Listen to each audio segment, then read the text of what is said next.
was on the road and I got an email from a customer who had a bad experience with a product that she bought from a store. And so I quickly emailed her back and was like, hey, oh my God, I'm so sorry. This is horrifying for me. Like, I'm literally driving around here in Southern California. Where do you live? I'll come to your house right now and bring you product. And she emailed me back and thought I was lying. And she's like, okay, LOL, like, here's my address. And I showed up in 10 minutes and I emailed her and I was like, I'm in your driveway. Welcome to the Startup CPG podcast. I'm your host, Jesse Freitag. If you've been on LinkedIn in the last year, chances are you've seen pictures of a green van making its way around the country, spreading the good word about Forij. I was lucky enough to meet up with founder Parker Olson when he came through Portland in the Forij van, and I think it's the only time I've been elated to receive food from a stranger out of a van. Forij's first product line is a functional granola that's low sugar, crispy, delicious, and also packed with the power of mushrooms. Parker's energy and creativity are unparalleled, and I'm so excited for you to be able to be inspired by his journey so far. Listen in as Parker shares about stories featuring airplane competitions, swimming and driving to customers, and a night in jail as an alleged pirate, exciting new launches in select Kroger banners and Sprouts, how to find someone named Jared who also wants to live in a green van and drive around the country, international opportunities that Parker's evaluating, Forij's new digital product suite, and more. And on the digital product note, Parker's team gave me access to the digital part of their 30-day brain power-up program, and it's been really fun. I'm over 2 weeks in, and I look forward to each day's challenge. I'm excited to see what else the Forij team develops in this area. Without further ado, let's hear from Parker. Hi, Parker. Welcome to the show today. So happy to have you here. How are you today? Feeling good. As I just mentioned, my partner in crime, old Jared, just got back from living out of the Forij van for the past 2 months. So that's pretty exciting. I'm excited to say what's up to him after this. Yeah, amazing. And I feel so honored that I've gotten to meet both you and Jared with the Forij van out in the wild when you've been driving through Portland. So that's so fun to now get to connect and record a podcast. So this is awesome. Yeah, I think you're the only one in the industry that we've hung out with both collectively with the band. So that's pretty special. Yeah. Wow. That makes me feel pretty cool. Well, I would love, can you tell us a little bit about yourself and about Forij to start us off? Yeah. As you mentioned earlier, my name is Parker and I'm the founder of Forij. We're building a holistic cognitive health platform. So today we sell packaged food goods with essential brain nutrients in them, primarily derived from mushrooms.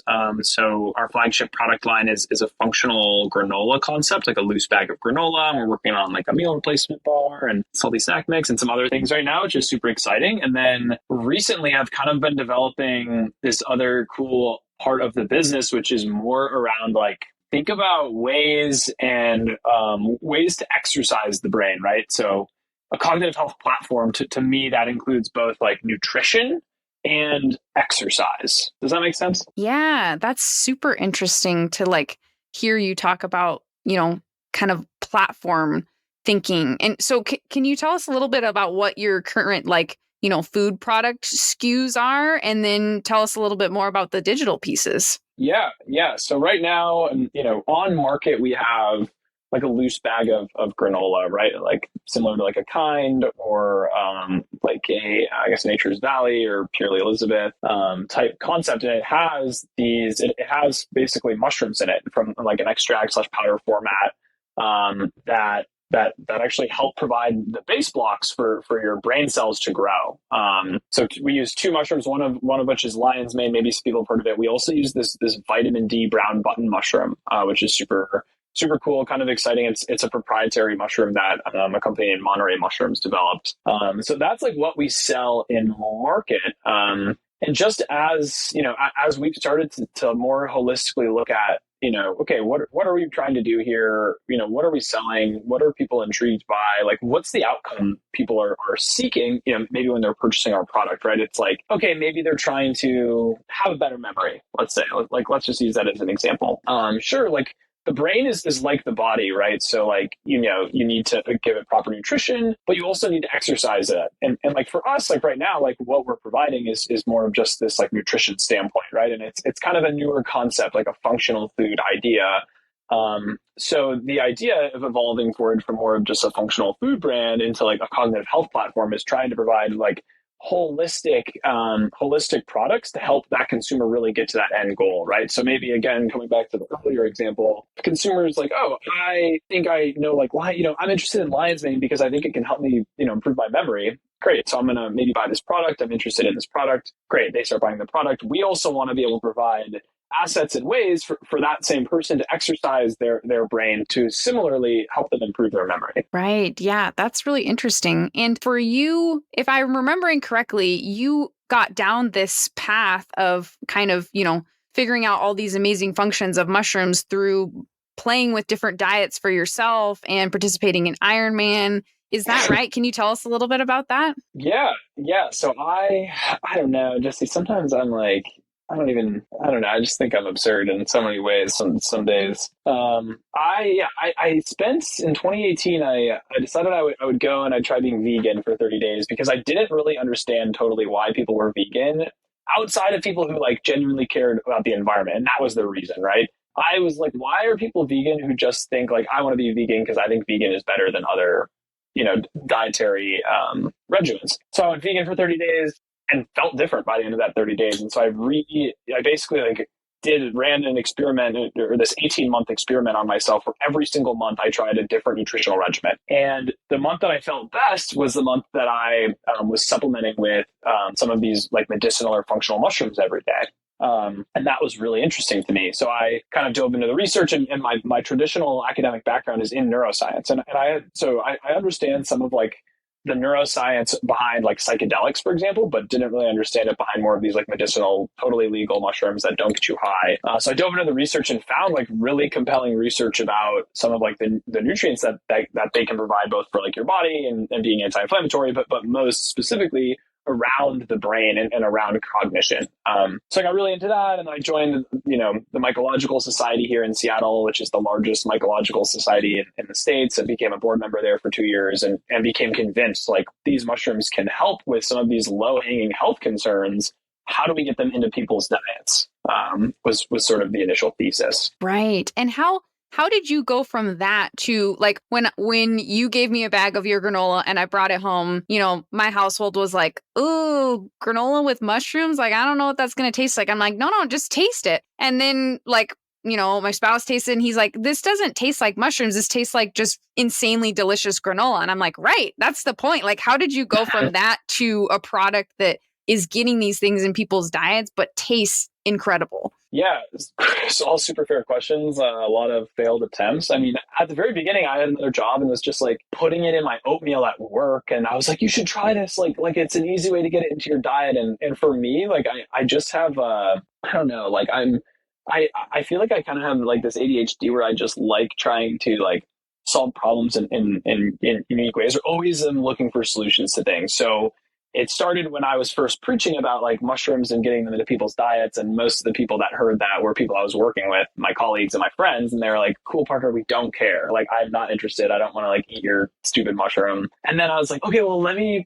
put it into this oatmeal and like now like try a bite. And, people like would be like, no, or like hesitantly try a bite. And then someone was like, "Oh, like, it's not even in there. Like, that's cool. Like, I would eat that." And I was like, "Oh, cool." And then that sort of evolved into like a granola concept. And I was making it in my kitchen and bring it into the office. And then it just spiraled out of control, really. Like it really genuinely spiraled out of control. And then we started working with a food scientist on trying to like, how do we develop like a granola concept that like does a really great job at tasting really great, but you're not just loading it with sugar. Because that was kind of another thing for me. I'm going through all the dieting was like sugar is bad. Like when you eat a lot of sugar, you don't feel good.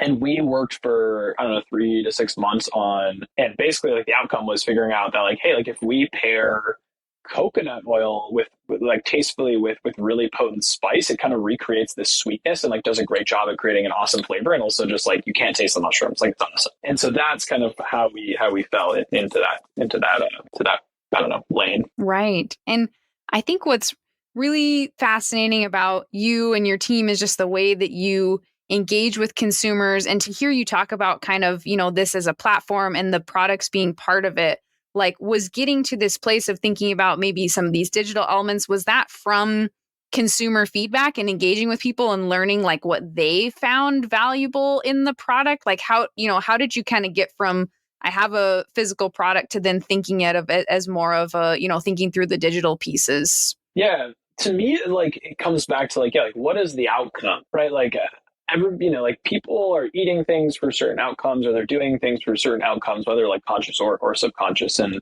yeah, I'd heard, like a lot of consumers are like, yeah, I've been learning about lion's mane and how great it is for the brain, and I'm so excited. Like this is an easy way for me to get into my diet. And of course, on the other side, Jesse, like there are just people who are like, I really just like the granola, and this is awesome, and like the added health benefits, great, like super cool. And so for me, it's like, okay, how can we double down on those consumers who are really really into our product for our specific differentiator? And those are the people who are like, I really like this because I like getting these mushrooms into my diet because I believe they help me with X. And X is typically around brain function. We've also developed like a really cool organic online traffic source through blog content where like we bring, close to, it's like between 30 and 40,000 unique users to our website a month who are searching like lion's mane cognition, mushroom brain health, lion's mane versus Adderall, ADHD functional mushrooms. And so again, it's all like cognitive focused, and this is traffic that we're already driving, and there's a lot of intrigue here. And so it was more of a step back, and like, we're sort of validating. We have like a V1 in the market on some of these brain games of like, hey, like this is a cool way to continue to try and hit that outcome. Right. And so, yeah, it's been through kind of understanding like what are consumers searching for, like what is that overall outcome that they want. And then lastly, a little bit more like market research, right? Like I assume, have you heard of Wordle? Yes. Yep. Yeah, like people like this sense of like, oh, like this is a daily kind of fun thing. I feel like this is helping me in X, Y, or Z way. And so like, how can you continue to provide that type of experience around your brand? There's another brand that I think does it really well. Have you heard of Rise Superfood? It's a mushroom coffee. Yes. Yeah.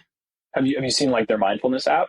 No, I haven't, but I'll have to check that out and link it in the show notes. Yeah, and I'm used to be pretty friendly with their founder, and they do this thing where it's like, yeah, like they sell a subscription of mushroom coffee, and then every single day they send a prompt around like it's like a mindfulness prompt to their consumers, and like it's been this really awesome way to like really engage a consumer, and it's like it transforms the relationship from a consumer standpoint to being, oh, this is a transactional good that I consume, to like, wow, this is a brand that really positively impacts my life. Yeah. Oh, that's so interesting. And I would be remiss if we didn't talk a little bit about the origin of your van journey that you're known on LinkedIn and everywhere for. Can you tell us a little bit about van life? And then since, you mentioned Jared just getting back, like I want to talk about, kind of having another team member do that. But start us off by telling us about the trip that you took. Yeah. So as everybody knows who's likely listening to this podcast, like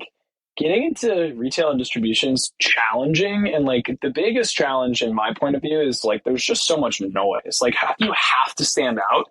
That is like such a challenge. And especially during COVID when everybody just sat behind their screens and was like, oh, like look at my email X person, and then it's like, oh, should I email them again? They didn't respond. Like, I don't know. I don't want to bother them. And there's a lot of challenges. And so one of our early investors, him and his brother built their business by literally like banging on doors in like the late 90s.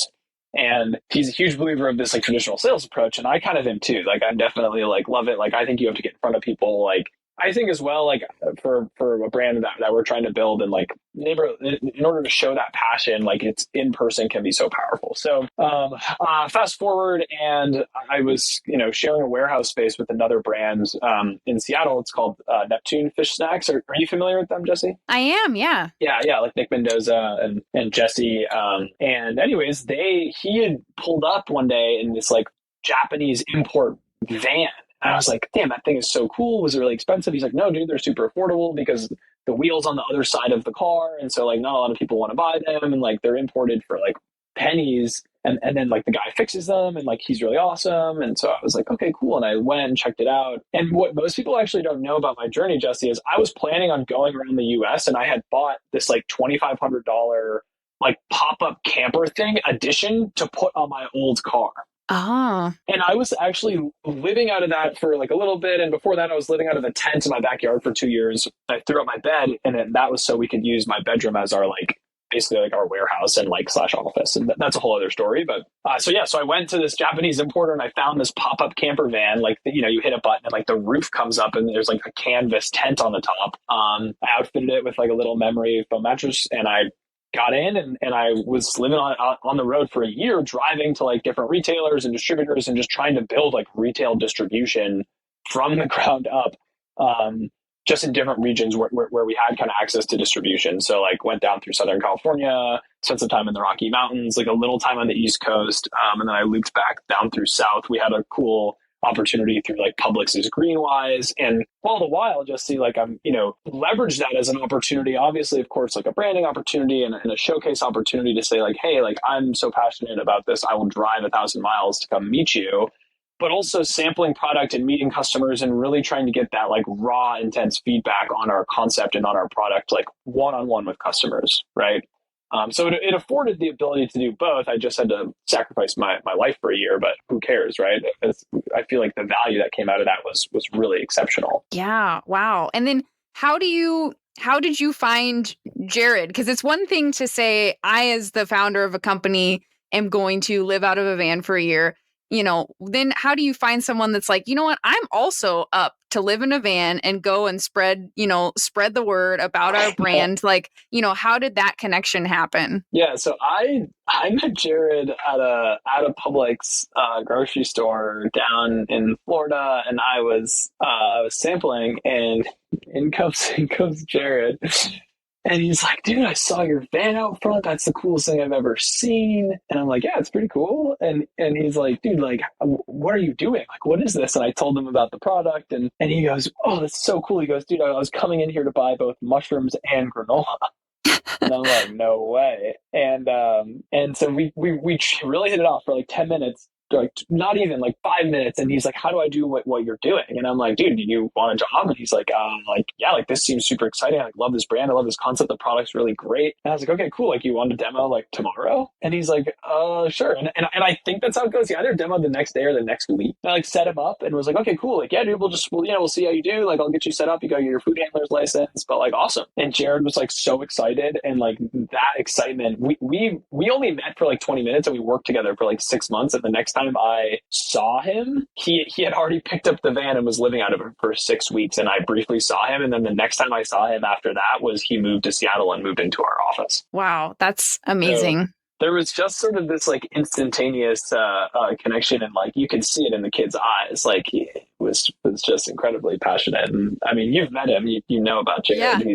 He's just an exceptional human. Yeah, I was telling you before we pressed record that when I met both you and then got to meet Jared, I was like, I'm just so glad that the two of you met and like get to work on things together, because the energy, Jared's energy, your energy is just so awesome. So it's so exciting and a good reminder, I think, that like when you're demoing and out meeting people, like you just never know who you're going to meet. You might meet your next star employee. You might meet your next investor. Like you just never know who you're going to meet out in the world. Totally. And that, I know we've talked about it briefly of like different things we'll do to like unique ways we'll like engage with customers or sample product. And like that type of thinking is partially what drives that behavior.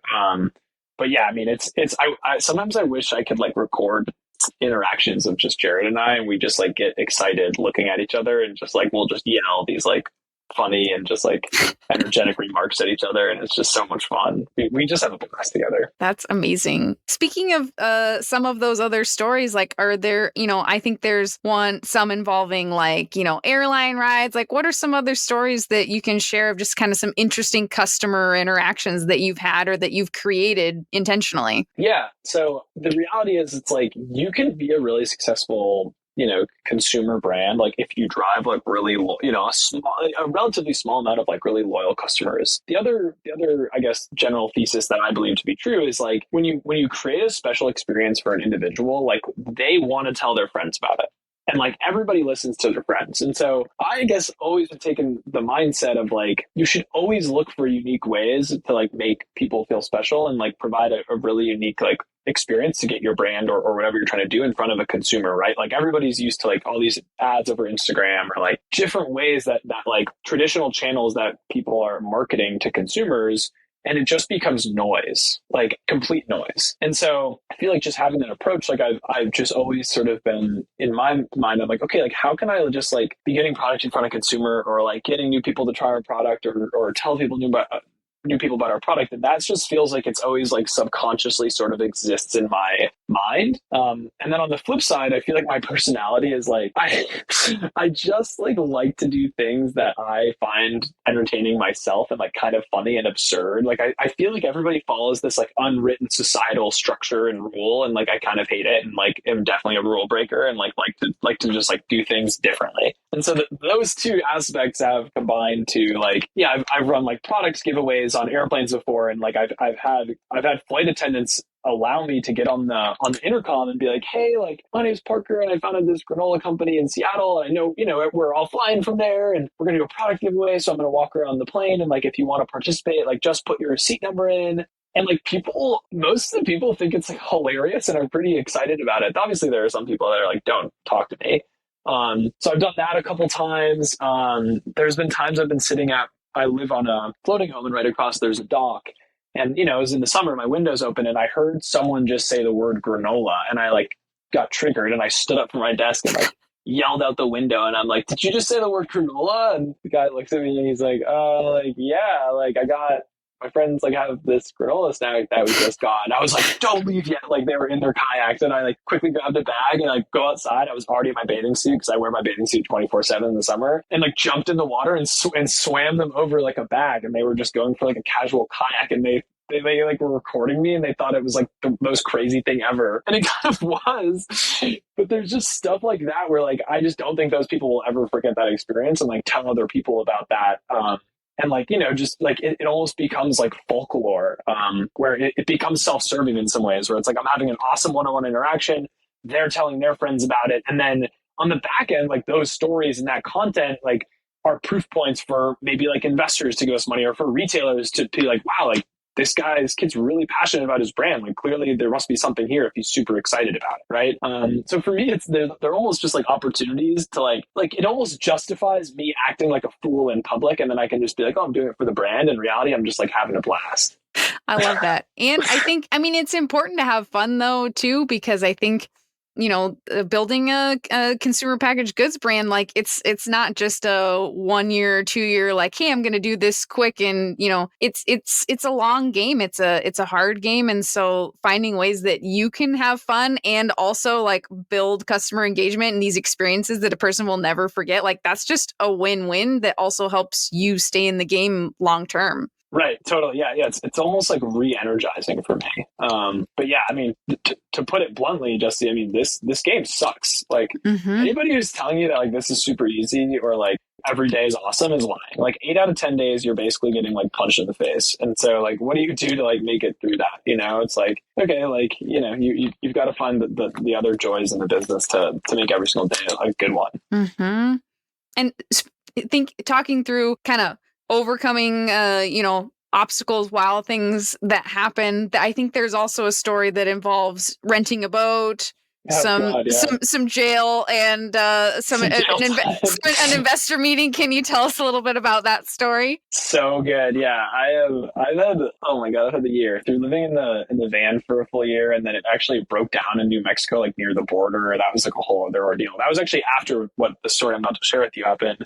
But this is definitely like my biggest like SHIT moment, where so Jared and I were talking, and again, this is only after we had met for like 5 minutes, and Jared had like insinuated a couple times that he like really wanted to live out of the van or kind of like do what I was doing, and I was like, okay, like, dude, you want to do it? Like, whatever. Like, I'm not one to like, I'm just gonna trust him. Like, I just felt really trustworthy with him. So he was like, yes. So I flew him to California, which is where I was, and I left the keys for him. I was actually gone, so I didn't even interact. I just like left the keys for him, and I found like a Craigslist or a boat or a sailboat on Craigslist to like rent out and live for 6. I was probably gonna live in it for like 8 weeks and then go pick up the van because Jared was going to Europe. And so I'm living out of this sailboat, and it's kind of this like sketchy dude on Craigslist, and like there wasn't a whole lot of talked about. There weren't any like contracts signed, and it was just like cheap. And I one weekend, a friend was in town and we like took it out sailing to Catalina Island. And I had asked the owner before, like, if I could go sailing. And he always was kind of just like nonchalant. I was like, oh yeah, maybe this weekend would be a good time. Like, I don't know. And so I thought it was all good. And I'm like paying this guy. And he basically freaked out and like claims of stealing the boat. And I shared my location with him and I was on Catalina Island. And he sends the sheriff, and I got arrested on Catalina Island for a felony. I got arrested for grand theft vessel, which basically means I'm like stealing a boat, which is absurd. And so I spent the night in jail on Catalina Island, and I remember sitting there, and like less than 48 hours later in Florida, I was supposed to go out to dinner with this potential investor. He was like a good friend of a current investor. And all of my possessions were on this boat, which was now a stolen good. And I'm like, okay, I don't even know, like, if I'm going to get out of jail. Like, am I going to have, like, a felony now? Like, how am I going to get, am I going to be able to get back in time to, like, catch my flight? Like, I don't have any of my things. And just remember being like, okay, well, like, you better just hang tight and, like, really, you know, try and hold yourself together here. And so, you know, I ended up being released the next morning, like, took the ferry back, crashed on a friend's couch, caught my flight, flew to Florida, like went straight and got dinner with this guy and was in the same clothes that I wore to jail 48 hours prior. And that was just like a whole saga. And then I picked up the van, and then after I picked up the van broke down like less than a week later in New Mexico, and like was dealing with that for like 3 weeks. It was just a nightmare. Yeah. Quick pause here and a sneak behind the curtain. I was quite nervous during this interview because we had recently switched recording platforms and everything was looking totally different despite my testing. At this point, Parker has just told me a story about basically being accused of being a pirate, and my response is, yeah. Listening back through, I just felt you had to know that I actually love this story, and I think Parker's resilience and ability to make the best out of a situation is incredible. Well, what other ways do you with working at the pace that you're at, and, you mentioned how like hard it is to do this and that, consumer interactions really energize you. What else do you do to kind of like keep your motivation and energy and like take care of your health when these like wild things happen, either just in life or the business? It's a super great question. It's really nice and cathartic to have like a little like other friends that are in similar spaces. So like I'll chat with, there's like 2 or 3 other founders that, I just like get on the phone and chat with, and it's super energizing, and it's just like nice. They just listen, and then they talk. It's just super, it's almost like therapy. Mm-hmm. Other things for me is just like having, like you just got to take time. Like there's always going to be things to do. And that's, some days, even if they're really important things to do, and it's like, all right, I'm not feeling it, like I'm going to go do something I find joy in, and I try and keep the activities that I find joy in close, and like make sure I'm doing them normally, and they're usually can be energizing. And then on top of that, it's just like getting sleep and staying hydrated. Mm-hmm. Yeah, for sure. Yeah, it's every single day is a challenge, but we're having fun, aren't we? Yeah. Well, and you also recently got into some Kroger, at least I'm familiar with the one closest to me, Fred Meyer, but a Kroger banner. Yeah. Can you talk a little bit about like working with Kroger? Like what was, did you go through the traditional process of, submitting with all the normal deadlines? What did it look like to get in? Like really curious about the launch, and just very grateful that now I can drive to Fred Meyer and, pick up products. Yeah. Honestly, most of like the bigger retailers that we've gotten into have all been through just like back channel unique networking. It's all been network oriented. So for them, I got connected with she manages like their innovation aspect. Her name's Holly. I hope she doesn't get mad at me that I said that. Her and I are like quite friendly at this point, but we like got randomly connected. Someone was like, oh, I'm good friends with this woman, Holly, and she manages innovation. It could be cool to connect you guys. And like the whole band thing's really great. I think she'd love it. And we got connected, and she's just awesome. Like she's super passionate about the space. She loves like a little guy. And we got connected, and we've like stayed in touch ever since. And like, I wasn't like selling her any products, and we just became friends. And then she hit me up one day randomly and was like, hey, like you should submit right now. We're like bringing in a couple brands into like doing like a King Super, like King Supers in Colorado, QFCs in Seattle, like Fred Meyer and kind of P&W, and like we're really tailoring the stores in each banner to all of our like higher income stores, and like like there's no slotting fees, and it's not the entire store footprint. It's really just like a select amount of stores for you to just be like, hey, what does this look like?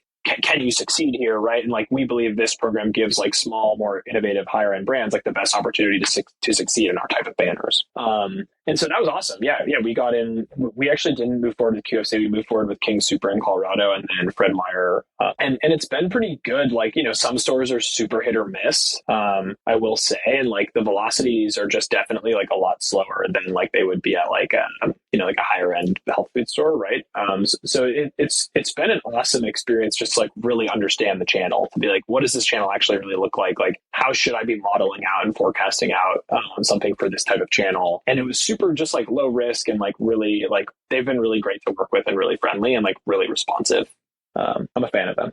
So it was kind of this like back channel opportunity where now it's like, okay, like if we do well, like they'll allow us, to look at more stores or, if we're like, hey, like we're not interested in being an X, Y, or Z store, like we haven't sold anything there, like they're pretty flexible in pulling you in and out of schematics on a store by store basis. Yeah, that's really interesting because I think when I saw Jared, part of his mission had been to check all the Fred Meyer stores and was going to each one and looking at the, how it looked in the set. So that's super cool. Mm-hmm. Like, are there any like, learnings so far or, adjustments to, the things you're thinking through of, if we expanded into more of these types of stores that you're like starting to, plan for the future or that have changed how you think about it? Yeah, definitely just like merchandising, just different strategies to merchandise and like how do you get additional facings, how do you get better placement on shelf and like how should you be thinking about promos? Like how does the consumer shop like promos here?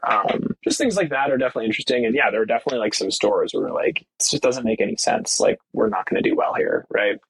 So just getting like a tangible feel. Like it's so easy to look at something on paper and think you understand it, and then it's a whole different story to go and actually see it. So just back to, I know you had asked earlier about like Jared being in the van and me being in the van. Jared just did 2 months in the van, and it's just like cool to connect on that level and be able to like really see like where is the consumer buying the product? Like what does it look like on shelf in different regions and like really get that intimate knowledge and understanding of that consumer, when you're sampling product to them and you're seeing at like who are the other competitors on the shelf and what's the price point and whatnot. And so just being able to have that firsthand knowledge, I think is super valuable. Right. Do you see, you mentioned like having really great, traffic to your website, for people coming and learning about topics for a chain, for a store like Fred Meyer. Do you think about marketing tactics differently or anything that you're going to be, executing to help support some of those velocities? I mean, for now, it's more like traditional, like promotional support and retailer support. So like sampling and doing different promotional activities and different merchandising and trying to look at different ways of displaying. And then, yeah, I mean, we'll definitely try and do some, like try and inform consumers and people who we are in touch with of like where we are available, right? So, nothing super unique or ground shattering, I think, when it comes to that retailer now. Yeah. I also, you mentioned before we hopped on that there was an interesting opportunity potentially coming up in Asia. And I'm wondering if you can share a little bit about that and what you're thinking about there. Yeah. So, we've had this cool opportunity come across our desk. So, there was this guy that was reaching out for a couple months and it's like, hey, like we think there's a great opportunity in China. And I'm kind of like, okay, like, I don't know, you just get so many emails that are just spammy. And I'm just like, all right, there's a lot of like red flags here. And then he kind of was pretty persistent. And then he started sharing like pieces of content that like they had taken of ours and like transferred to like Cantonese or like Cantonese subtitles. And was like, we've been sharing these with our retailers. The granola cereal market's growing really rapidly in Asia. Like we really focus on these tier 2, tier 3 cities where all of like the middle and like wealth income gap is growing or diminishing rather. And we want to only bring your product to market for granola and cereal. And like, we already have all these interested retailers and we'll do everything. Like, just take a call with me. And I'm like, okay, like I'll take a call. And I've been taking calls with this distributor and they're really interesting. They've been distributing into primarily China and South Korea, and now a little bit of Japan, focused on tier 2 and tier 3 cities. So when I say tier 2 or tier 3, it's like, it's not like Beijing, right? That's like a tier 1. They're focusing on these cities where like the median income has gone from like $500 a month to like $2,500 a month in a matter of like 3 to 5 years. right? So you're seeing that type of growth in the middle class. And in Western societies and like in these markets, like a symbol of wealth and status and development is consuming and buying Western products. So that is sort of one angle. There's also an angle where it's like people are becoming a lot more health focused. And then lastly, like the cereal granola, like eating occasion in the breakfast has been rapidly growing at like, I want to say the CAGR right now is like over 10.5%. And right now, like there was an interesting survey I just saw, and I think it was in South Korea, but like over 50% of consumers are choosing like quote unquote like a cereal thing as their preferred breakfast each morning. And this is a relatively new category. So anyways, our distributors, like we believe like in the market, we're chatting with our retailers who also believe in this category. And like they want us to go get a Western brand, and like we have selected you as like the one Western brand we want to bring to market. And like we love the mushroom angle because it's really well understood here in Asia already. The branding feels really friendly and like approachable from more of like an Asian consumer. Like we will like they up front, they'll pick it up from our warehouse, and like it just seems like a really cool opportunity. So I've just been vetting it and doing due diligence and tapping into my network, trying to really understand the opportunity and understand like the associated risks, right, of potentially moving forward with something like this, or even just like the opportunity cost of spending time here. Right. Yeah, that sounds very interesting though, and I'm excited to follow along and see where that goes. That's very cool. Yeah, I'm excited too. And it could just be like a really cool just revenue channel to help like and kind of profitability channel to help like support more of like a US wholesale channel, right? Which just requires a bit more can just require a bit more like upfront capital. So yeah. I'm also wondering if you can share, because I think that you've met so many people from your van journey. You also like talking with you. When I met with you, like you're a reader, like you're really like you're digging into lots of resources, you're meeting lots of interesting people. Like, how do you kind of, how do you think through like, okay, how much do I dig into and learn from other people? How do I decide what's right for me and my business? Like, Mhm. how do you kind of evaluate those pieces and think about like, what do I do next? What's right for my business? Because there's so much information and you've met so many incredible people, but also you're the one at the end of the day that has to decide the next step for Forij. So like, how do you balance all those things and think through those pieces? Yeah, it's a great question. And like, yeah, you have to like follow your nose, but also like be like, to take a step back at always. And like, I just think it comes down to like having people in your corner who you trust. And like, you have to like be talking things out with other people and validating thinking and ideas constantly. And then, it's like you're running kind of a risk evaluation and opportunity cost evaluation at all times. So like right now, like I'm diving into some of this Asia stuff and digital product development. It's just like other parts of the business like have just been a little quieter for me. And like Jared's gotten more up to speed on like handling more of the sales. And so it's enabled me more time to be putting towards other, exciting initiatives. So I don't know. I don't think there's a great answer to that. And I think everybody does that really differently. And so, for me, it's a little bit of like following your nose and like, continuing to like keep the right partners involved and like tapping on your network to say, hey, does this sound right to you? This sounds right to me, or do you have a different opinion or take here, right? Yeah, for sure. I think it's helpful to even know that, that there isn't a right answer, and just to hear how other people think through, and that it's tough to decide. And it's important, like you said, to have the people in your corner that you can trust and build those relationships to help navigate all the wildness that this industry is. Yeah, it's just mass chaos. Well, what else should we, keep an eye out for, in the coming year and everything? Like, do you see what do you kind of see next for, continuing to scale? We've talked about a lot of things that are coming up, but, are you thinking hiring more team members, more retailers? Like, what's coming up next as well? Yeah, we've got an exciting launch coming up with Sprouts here in January, so that'll be super cool. Amazing. Yeah, we've got, like kind of new branding is going to be super fun. I've been building out this like whole brand cast of characters, and there's like different development there I'm really excited about. We're working on this like meal replacement / breakfast bar concept that's really good. I'm like very excited about that. I don't know, it's just fun to hang out with people in the scene, right? And I love engaging with everybody. So I've just had a blast, and I'm grateful for just the whole community and some of the stuff you guys are doing to foster it. Yeah, awesome. Well, and one other question would be, as you've been on the road and, and just how you engage with so many people, are there any other, like, I'm sure it's hard to pick a favorite, but any other like favorite interactions or stories that stand out of just like, man, if I hadn't been out in the world talking to people, I wouldn't have had this interaction that turned out being really critical, really important to you. Yeah, I mean, honestly, like the road trip, I feel like built like 80% of the opportunities that we're looking at right now. But I don't know. One of the interactions I really loved was well, and I've talked about it on LinkedIn before, but like was on the road and I got an email from a customer who had had a bad experience with a product that she bought from a store, and the store that she referenced, I knew I was nearby, and so I quickly emailed her back and was like, "Hey, oh my God, I'm so sorry. This is horrifying for me. Like, I'm literally driving around here in Southern California. Where do you live? I'll come to your house right now and bring you product." And she emailed me back and like thought I was lying. And she's like, "Okay, LOL, like here's my address." And I like showed up like in 10 minutes and I like emailed her and I was like, "I'm in your driveway." And she came out and there's just this awesome photo of us and she was super excited. And like, she told me, she like told all her friends and all her friends like buy and love my product now, or buy and love Forij.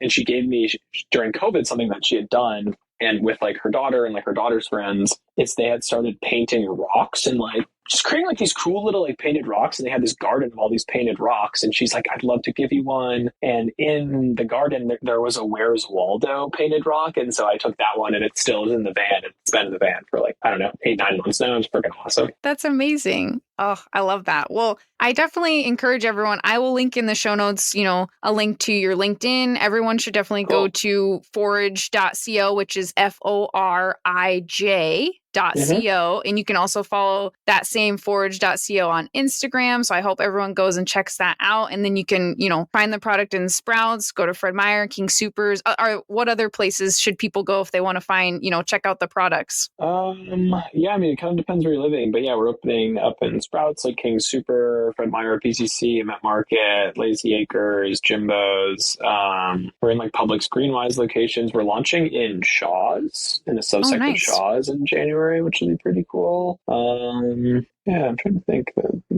That's a good majority of the list. Perfect. Awesome. Yeah. And then we'll all stay. I look forward to exploring your digital products and components as well for boosting grain function. Super, super excited about that as well. So just really appreciate you coming on the show, sharing stories with us. We're so glad you're in the Startup CPG community and so glad I've been able to meet both you and Jared. And so yeah, just appreciate you hanging out today and sharing with our audience. Yeah. As always, it's been super fun. Awesome. Well, thank you. Encourage everyone to follow along and look forward to seeing you again in person sometime. Yeah, same. I know. Hopefully soon. Thank you for listening in today. I'm so honored you joined me for this conversation, and I love hearing from you all with feedback, suggestions, or if you just want to say hi at podcast@startupcpg.com, or you can find me on LinkedIn. If you liked this episode, we'd love for you to share it with a friend or colleague, subscribe so you don't miss future episodes, and maybe even leave us a 5-star review on Apple Podcasts.